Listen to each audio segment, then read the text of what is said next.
Hola, hoy vamos a hacer algo interesante. Vamos a tomarle el pulso al corazón del mundo empresarial en Colombia. ¿Y cómo lo haremos? Pues con una herramienta que es súper poderosa, aunque a veces no se le da toda la importancia que tiene, los indicadores financieros. Vamos a desmenuzar qué son, por qué son tan pero tan cruciales y cómo, en el fondo, nos cuentan la verdadera historia de un negocio. A ver, esta es la pregunta del millón, ¿no? Porque no es suficiente con ver si una empresa vende un montón o si su marca es súper conocida. Para saber de verdad cómo está, en qué condición se encuentra, necesitamos hacerle como un chequeo financiero completo. Y para eso, claro, se usan unas herramientas muy específicas. Bueno, ahora sí, metámonos de lleno en el tema. Si pensamos que las ventas son como la cara visible de una empresa, lo que todo el mundo ve, entonces los indicadores financieros serían su pulso, su ritmo cardíaco interno. Para conocer la vitalidad real, tenemos que ir mucho más allá de lo que se ve a simple vista. Exacto, esa es la analogía perfecta. Piénsenlo así. Un médico no se queda tranquilo con preguntar ¿cómo te sientes? No, te mide la presión, pide análisis de sangre. Bueno, los analistas financieros hacen exactamente lo mismo. Utilizan los indicadores, que al final son cálculos, para darnos un diagnóstico preciso, súper detallado, de la estabilidad y el rendimiento real de una compañía. Ok, ya entendimos por qué necesitamos este chequeo. Ahora, ¿cuáles son las herramientas? Estos son, digamos, los signos vitales clave. Y ojo, no se trata de un solo número mágico, es un conjunto de métricas que cuando las juntamos pintan el panorama completo, nos dan la foto real de la salud de una organización. Arranquemos con la pregunta más básica y fundamental de todas. ¿El negocio de verdad está generando ganancias con lo que hace, con su operación principal? Eso, justamente, es la rentabilidad.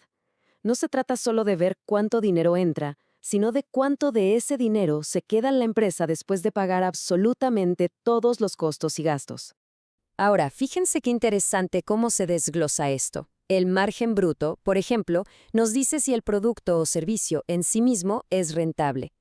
Luego, la rentabilidad sobre ventas nos da la foto completa, ya después de descontar todo todito.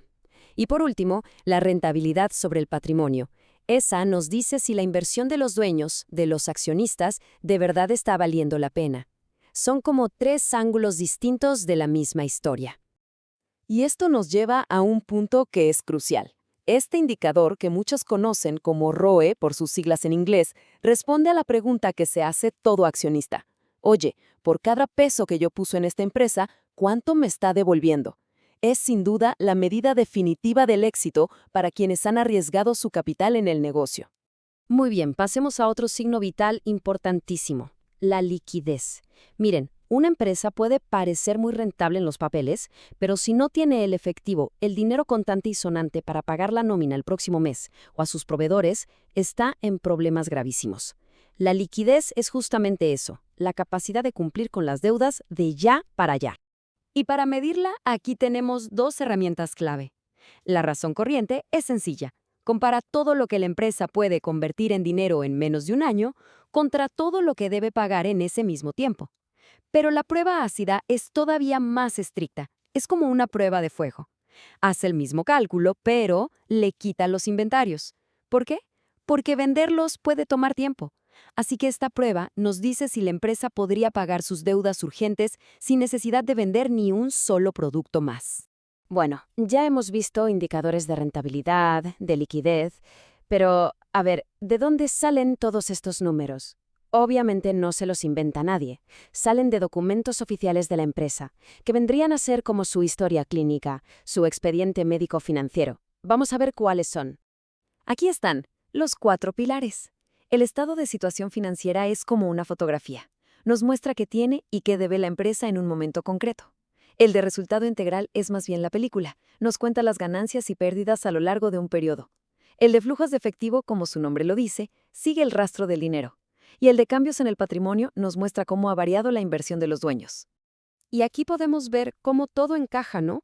El proceso es súper claro. Primero, se preparan estos documentos de forma rigurosa. Después, de ahí, se sacan las cifras que importan. Y finalmente, se aplican las fórmulas que hemos estado viendo para obtener ese diagnóstico.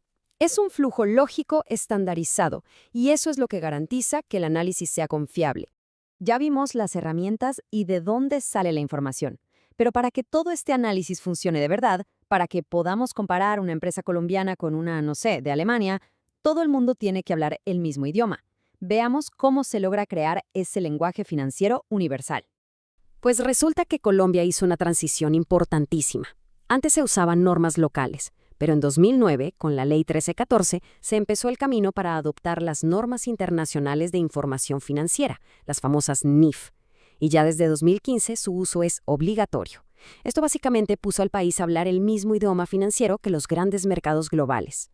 Y el cambio más grande aquí fue de mentalidad, de enfoque. El sistema de antes, el antiguo, estaba muy, pero muy centrado en cumplir con las reglas de los impuestos con la DIAN. Las NIF, en cambio, tienen otra prioridad, que la información sea realmente útil para que los inversionistas, los gerentes, quien sea, pueda tomar buenas decisiones. O sea que la contabilidad dejó de ser solo para pagar impuestos y se convirtió en una herramienta estratégica. Al final del día, todo se puede resumir en esto. Al aprender a leer estos indicadores, que además ahora se basan en estándares que se usan en todo el mundo, cualquiera puede ir más allá de la publicidad, de la fachada, y entender la verdadera historia financiera de un negocio. Es como descifrar su ADN económico. Y cerramos con esta idea, que es muy potente. Adoptar estas normas no fue un capricho técnico. No. Fue un paso fundamental, un requisito para que las empresas colombianas pudieran jugar en las grandes ligas, para competir en el escenario mundial hablando el mismo lenguaje que todos. Y la pregunta que nos queda en el aire es, ¿estamos de verdad usando este nuevo lenguaje para tomar mejores decisiones?